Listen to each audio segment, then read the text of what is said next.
Blessings Booktube. This is for Philip Hall's gold medal book design tag. At first I thought I didn't have anything for this since I own very few books and their designs are pretty straightforward. Although I was thinking of singing the praises of what is included in, works like Penguin Classics and stuff like that that have such great extras as their notes and all. But I knew something more visual was demanded, and then I remembered that I had um, this book of teacher aids. So these are meant to be for teachers to use to teach about these um, different holidays in rituals in Thailand. So let me see if I can read my own notes here, what I can tell you about. The first one's pretty straightforward. So this is your lion dance. You would see this in a typical, um, Chinatown, like in Bangkok. This one is from Nakhon Sawan. They're famous for having introduced the dragon, dancing with his golden ball and fire in 1970 something. So it's these things are framed, made of bamboo, so they could go up pretty quick in a fire. And there's the lions are manned by teams of 7 wearing the kagyu leggings and whatnot. You've probably seen these sort of things more often, so there's not too much to add to that. What month does this happen? I didn't make a note of it. The one thing I can add is that there's a giant dough cake is presented by the team to their teacher, which I guess is a tradition here in Thailand. So I'm waiting for my students to give me a big giant dough cake, which I can share out amongst them all. Okay, the next is the buffalo race. You may have seen these. This is probably the other somewhat well-known thing from Thailand, besides, Songkran, Loi Krathong. So these happen all over. After the 3rd month of Lent, people are happy to be able to drink again, and they give booze to the buffaloes. They dress them up. And there are prizes for the most beautiful and also the funniest buffalo. This is in Ta Quyen Market, and this takes place in the 11th month. These are all lunar months. So that's your buffalo race. Okay, and you can see, again, a fire element there. Some of these have common elements. Okay, now this is a little bit like the Durga festival that I recently attended. So this is called the Procession of the Saints. This is for the vegetarian festival. This one is in Trang. You can see some of the mediums here have, pierced their cheeks and things like that. Repeatedly, they feel no pain. This is in the 10th lunar month. What else? There are over 50 leaders, by which I mean litters, 50 little processions. I don't remember if I counted that many on the Durga festival, but it was close to that. And most of them have mediums that will bless your fruit and whatnot. What's cool about this one is I learned they will actually enter into, this is in Trang, right? Yeah. They'll enter into people's homes and go around and bless things.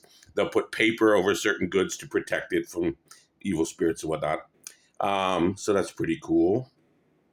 And there are all these litters, there are 2 big ones named for the 2 saints, Muen Ram, and the other one is Kyu Ong Plu Jo, and they process those around and around. Oops, sorry, I forgot to show you more pictures of that one. Okay, so pretty exciting. Okay, we're coming up now to the Puisang Long, which is the innocents. These kids will be starting about age 10. So young innocents will enter the monkhood for sometimes it's little 7 days to gain 40 eons merit for their parents. In the 10th, did I have that right? No, I'm not sure what month this one is in. But this is in Mae Hong Son, where the Thai people live. They have Burmese music playing. The kids are carried on piggyback style. They're not supposed to walk around, and have white strings tied on their wrists, and are then presented with the 3 robes, which that are given back. and that's sort of the and even the king and will enter a monastery for a short period of time in their life. Most males used to do it. I don't know if there's males are still doing that for the merit of their moms.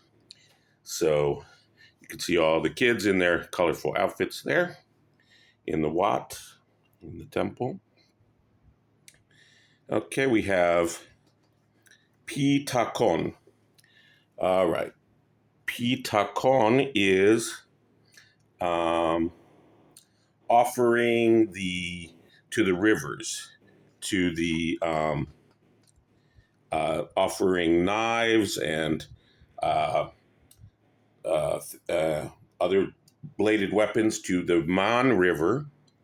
So this is interesting. They will dive in. Someone will dive in and pull up a rock and say, "Is this Upakutra?"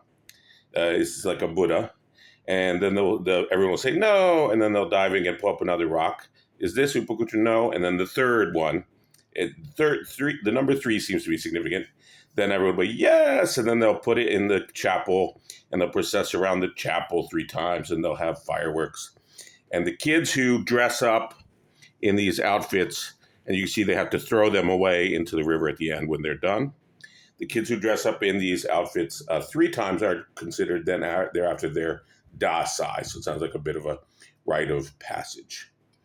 And they also have like 2 opposing camps of these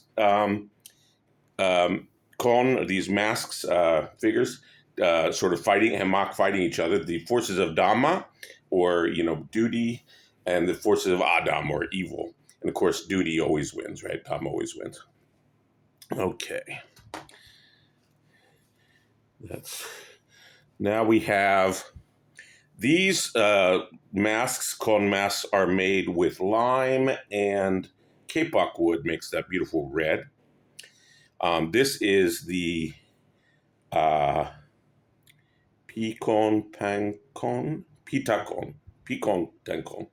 and there are 5.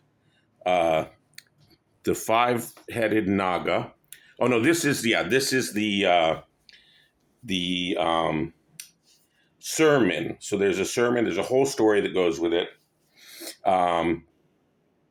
and basically, the Buddha left a footprint by the water with the 5-headed naga. You've seen that 5-headed snake that sort of shelters him from the rain in some pictures. And there are different dancers. There's the Butai, who dressed in animal dances, the Sayak in their bamboo dances, and the Kota. One of these dances goes back to the Kota the Krang Empire. So these happen around the time of Loi Krathong. So you can see the Loi Krathong is when they do you probably heard about these these little candle rafts that they make and float out in the water. Or in the north, they'll shoot cannons up in the air. So here we have the boat procession, which was started. Oh, when did they start that? This is called Datu. It's in the 4th month, 4th lunar month of the year. In the Pikon Ghost Parade follows after it. And the nice element of this, oh, that's right. Now I remember the sermon is Vesandara. Basically, is I think if I understood it right, at a certain age, sometimes people will leave the household to go off and be, hermits, and this is where the kids, the King Sanchai, among others, and Indra, asked Vesandara's kids to go beg him to come home, and so you have these young kids singing beautifully these lines to try and get Vesandara to come home, and apparently brings everyone to tears. Very beautiful. All right. So the parade of water and fire. So this one is in the 3rd month in Patani, and this is the Chaume Lim Ko Nyu, which I think might be like a Chaume, like a river goddess or some sort of goddess.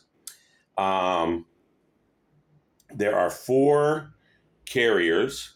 that are chosen as bearers, and 4 more that help support them. And they have to be chosen by everyone wants to do it. So they're chosen by a randomized process of casting um, these colon nuts here that they have, red side, white side, and then decide that'll decide who gets to be these bearers, which I wouldn't want to do because you can see they do have to walk through the fire in the second bit there. So that's pretty much that one. Okay. This one is the monk's temple in Tai Mei Hong Son. So this is again in Mei Hong Son. This is where you have on the 15th day of the 11th month, you have these sort of fairy dances. So these are Ginari, so they're bird women, among other dancers. In the Jongpara, I can't quite read my writing on that one. Sorry, I apologize. Cremation of the Buddha effigy. So in this one is they built this effigy of the Buddha when he's ready to enter peri-nirvana. It's 9 cubits long, whatever a cubit is. This takes place on the 8th day of the 6th month. My birthday is on the 6th day of the 8th month in Atami Puja, which is a Buddhist holiday. And this is in Lublai. And you'll be a procession here of the Asuras and Indra and Brahma and everybody, and the King Mulla and Kusinara. And he tries to light it 3 times, and it won't light. And then it said that the monks all came and aligned everything perfectly with their bowls and whatnot, and that it spontaneously combusted.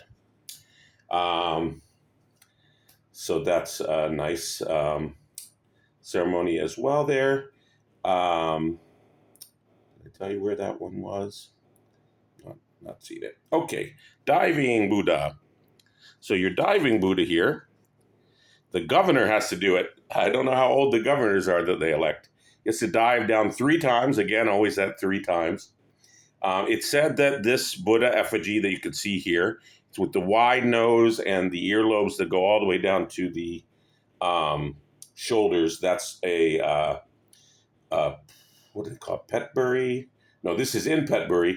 This is what's called a Lopburi style Buddha, or almost Khmer influence. And then it said that this Buddha effigy appeared out of the water one day at a calm spot in the river. There was a whirlpool suddenly, and up it came. They took it to the temple. It disappeared. Then they went and looked, and there it was in the river again. And so the governor will dive it down in there. These guys dress like old soldiers to process. And the kids like to jump in the water afterwards and they put gold flecks on the effigies here. And the kids like to dive in the water and see if they can catch any gold flecks that might have come off. Okay, the monk elephant procession. Oh, there's the effigy. Maybe you could get a slightly better view. Now you can't quite really see its ears and stuff. I don't know if that's the governor there. Wouldn't want to be him. Okay, so the elephant procession. You got your elephants finally. So this is Vesandara to the forest because Supi was upset. So they gave the elephant to the Brahmin, and King Sanchai set the elephant parade. And you can see, of course, everybody there again dressed up in their finery. You'll see people even in Bangkok with white faces, against the sun and against insects as well, I assume, and stuff like that. All right, and so there they are, the beautiful elephants. And that is the book design, if you will, of this wonderful local customs book, illustrated book for teaching aid by these guys, whoever the publishers are. And they did a beautiful job with that. There's a bibliography, also all in Thai. I hope you enjoyed it, and thanks for tagging me, and I'll tag some people below.